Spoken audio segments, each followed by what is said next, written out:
What are we doing to rectify the situation? Nothing. We sit tight on our backside, satisfied. We go and make salat on Fridays and inshallah we'll go to Jannah. Inshallah we'll go to Jannah. But Jannah is not that cheap. We have made it very cheap. The examples of the prophets. They sacrificed their all. You know, at the Hajjatul Wida, the farewell pilgrimage, there were about 110,000 ashabas at the Hajjatul Wida, the last Hajj that our Nabi Kareem Sallallahu Alaihi Wasallam he performed. During the course of that sermon of his, he is telling them, he says, this message that I have given you, he said, have you received the message? And they all exclaim with one accord, most certainly thou hast. So he lifts up his eyes towards heaven. He says, Ya Bari Ta'ala, O my Lord, be a witness that I have delivered my message. And now you that are present here, deliver it to those who are absent. And out of the 110,000 ashabas that were there, not even 10,000 are buried in Arabia. What, were they taken away into heaven in a flying saucer? No. They spread out throughout the world. They understood the message that this was not for home consumption only for themselves. This was not an Arab religion. This is the religion of God for mankind. And they spread out and they traveled as far as Indonesia, Malaysia, and they converted our people. They came to my part of India, they converted my people. They came as far as Nigeria, they converted the people. They came as far as Mozambique and they converted the people. They did the job. We now comfortably set. Alhamdulillah, we have done well. But this primary duty of the Muslim, we are not making any exertion to share this deen. And our survival, our salvation here and in the hereafter lies in this, that we share this deen. For survival, we have to share. It is the best insurance policy that we can ever take out, is to propagate the faith. Change the environment. Otherwise, the environment is going to change us, and it is changing us. They are forcing pig down our throat. Wherever, any excuse. Pig, pig. You go into the airways, the pig is there right in front of you.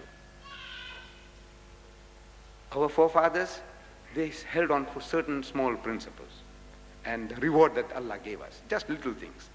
Meat. They said, no, we want halal meat. Halal meat. And we are a handful of people. We are less than 2% of the whole South African population. Less than 2%. And when we started, we were in abject poverty. Our forefathers here were as slaves to the white man. My people, we are also living on the smell of an oil rag, as the white man was describing, on starvation level. In 1927, when I came from India, at the age of 9, we were living on a starvation level. As the white man sarcastically said, the Indian is living on the smell of an oil rag. It's only the smell that's keeping him alive, in starvation. And we were starving. Now, Allah has blessed us. From that to this, where we have reached. Shouldn't we open our mouths? Allah has given us a deen, a way of life, which you don't have to be ashamed of anything. There is not another nation or community that can teach you anything. There is no religious group on earth that can teach you anything in hygiene. We are the most hygienic people. We are the most hospitable people. In brotherhood, in piety, in charity, in sobriety, there's not another nation that can show a candle to us. And yet we don't get converts. The Christian, with all his arrogance, he's getting converts. He's getting converts. We don't get converts. I want to know why.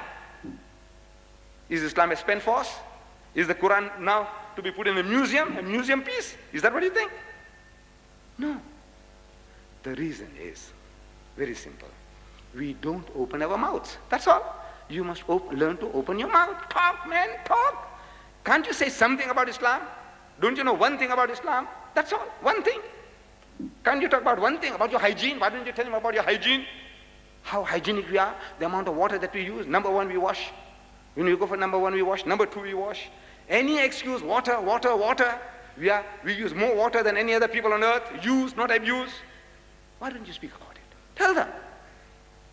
You know, I was supposed to have one of my new brothers in faith, an Englishman, Mr. James Cunningham. He is now Jamaluddin Cunningham. He was bringing these books to give to in our city hall meeting, 3,000.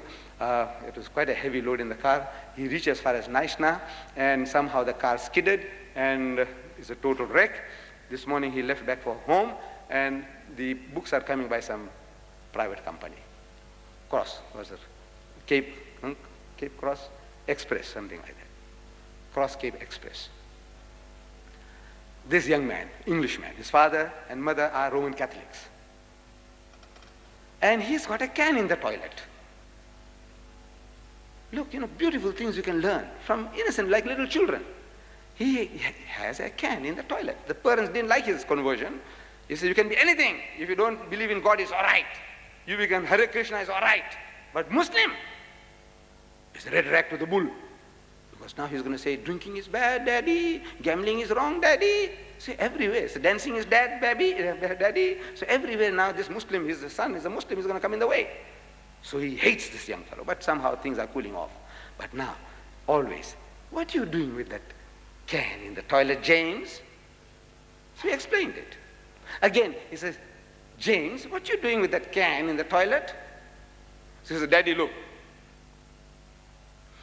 He says, you, to wash that pan with Harpic and whatnot, 20 liters down the drain to wash the pan, but not one drop for yourself.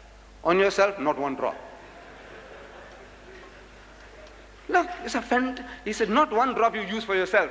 For the pan, what would you do? That brush and that Harpic and whatnot, killing all the germs, yes. But you carry it on yourself. I said, Daddy, not one drop for yourself. So the old man goes and tells his wife. He says, James has got a point there, but I won't admit it.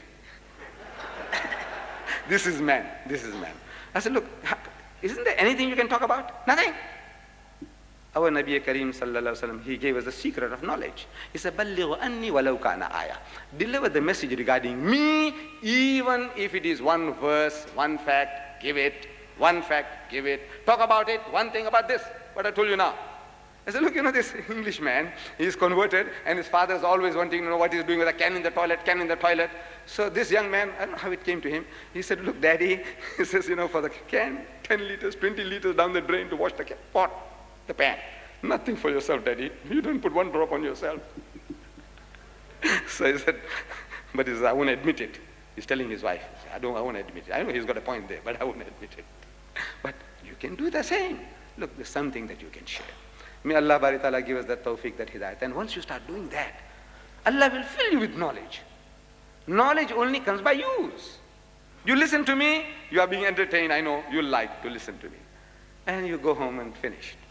Till I come back again, maybe, if I'm alive. But now, look, what little you learn, one fact, just use that. Use that. You'll be able to get the tapes, cassette tapes, from Mr. Muhammad in a week's time or so, all these lectures. Then we are making videos of this. You'll get videotapes. And maybe from tomorrow night, some of the videos that the young man was bringing will be on sale. On SABC TV, the program, we had the debate, plus so many other things there. You buy that tape. We are not out to do business. Wallah, when you listen to me, you'll know that this guy is not a businessman. He'll go bankrupt. I know I won't go bankrupt. I'm dealing business with him, you see. And with him, you can't go bankrupt. I said, look, my dear brothers and sisters, if you have a video machine, you buy one videotape, 25 rands. This also, 25 rands. This is the cheapest videotape you can buy of a program, 25 rands. And a money-back guarantee. You keep it for 30 days. You see it, you make copies if you like, and return it to us. Your money will be refunded in full, 100%. You give us 25 rands, we'll give you 25 rands back. That means it doesn't cost you a cent. Keep it for a month, see it, return it to us, and get your money back. Have you ever come across business people like that? Huh? But I know. I'm doing business with him. It works. It'll work. It'll work. It is working. So here is an offer. Get the tape, see it, show it to your friends. Call them. Say, look, man, let's come for a cup of tea. And says, put it on. So if you let the people see and then talk about what you see. What do you think? Does it make sense? So it's an indirect way of entertaining the fellow, giving him tea, and brainwashing him. Why not? The whole world is trying to brainwash us. Why shouldn't we brainwash other people? Because if we don't, we are getting brainwashed in any case. May Allah Bari Ta'ala, Mr. Chairman, and my brothers and sisters, I've taken so much of your time. May Allah Bari Ta'ala, give me the health that I may come back to you again and share more with you, and may He give you that hidayat, that what little you hear from me, you might be able to pass it on to our brothers and sisters. Wa akhiru da'wana alhamdulillahi rabbil alameen. Thank you, Brother Didat.